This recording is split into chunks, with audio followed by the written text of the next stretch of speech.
द्वादशोऽध्यायः। एकादश अध्याय के अंत में श्री कृष्ण ने बारंबार बल दिया था कि अर्जुन, मेरा यह स्वरूप जिसे तूने देखा तेरे सिवाय न पहले कभी देखा गया है और न भविष्य में कोई देख सकेगा। मैं न तप से, न यज्ञ से और न दान से ही देखे जाने को सुलभ हूं, किंतु अनन्य भक्ति के द्वारा अर्थात मेरे अतिरिक्त अन्यत्र कहीं श्रद्धा बिखेरने न पाए, निरंतर तैल धारावत मेरे चिंतन के द्वारा ठीक इसी प्रकार जैसा तूने देखा मैं प्रत्यक्ष देखने के लिए, तत्व से साक्षात जानने के लिए और प्रवेश करने के लिए भी सुलभ हूं।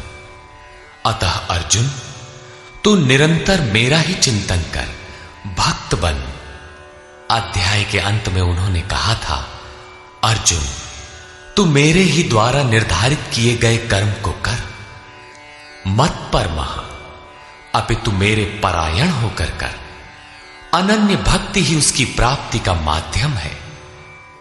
इस पर अर्जुन का प्रश्न स्वाभाविक था कि जो अव्यक्त अक्षर की उपासना करते हैं, इन दोनों में श्रेष्ठ कौन है? अर्जुन उवाच।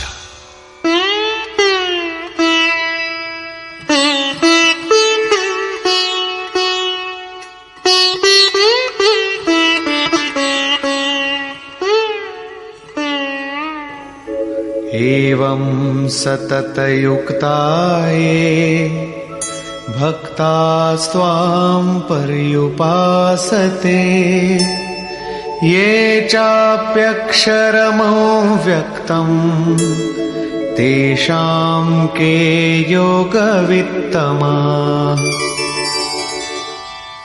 एवं अर्थात इस प्रकार जो अभी अभी आपने विधि बताई है, ठीक इसी विधि के अनुसार अनन्य भक्ति से आपकी शरण लेकर आपसे निरंतर संयुक्त होकर आपको भली प्रकार उपासते हैं, और दूसरे जो आपकी शरण न लेकर स्वतंत्र रूप से अपने भरोसे उसी अक्षय और अव्यक्त स्वरूप की उपासना करते हैं जिसमें आप भी स्थित हैं, इन दोनों प्रकार के भक्तों में अधिक उत्तम योगवेत्ता कौन है? इस पर योगेश्वर श्री कृष्ण ने कहा, श्री भगवान उवाच।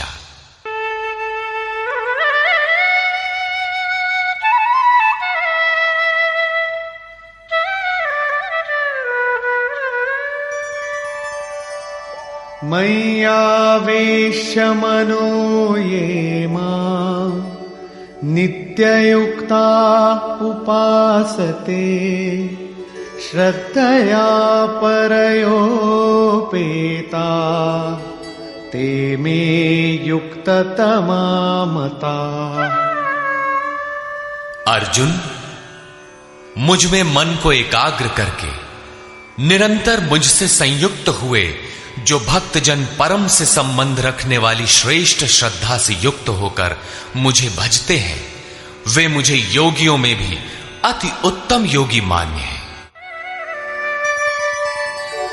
ये त्वक्षरमनिर्देश्यम् अव्यक्तं पर्युपासते, सर्वत्र गमचिन्त्यं च कूटस्थमचलं ध्रुवम्। संयम्येन्द्रियग्रामं सर्वत्र समबुद्धयः, ते प्राप्नुवन्ति मामेव सर्वभूतहिते रताः।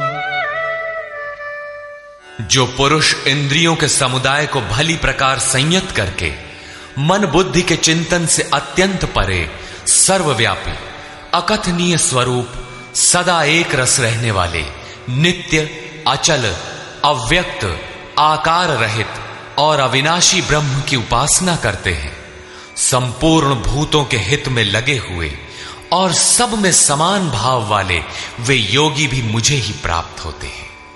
ब्रह्म के उपर्युक्त विशेषण मुझसे भिन्न नहीं है, किंतु क्लेशोऽधिकतरस्तेषाम् अव्यक्तासक्तचेतसाम् अव्यक्ता हि गतिर्दुःखम् देहवद्भिरवाप्यते।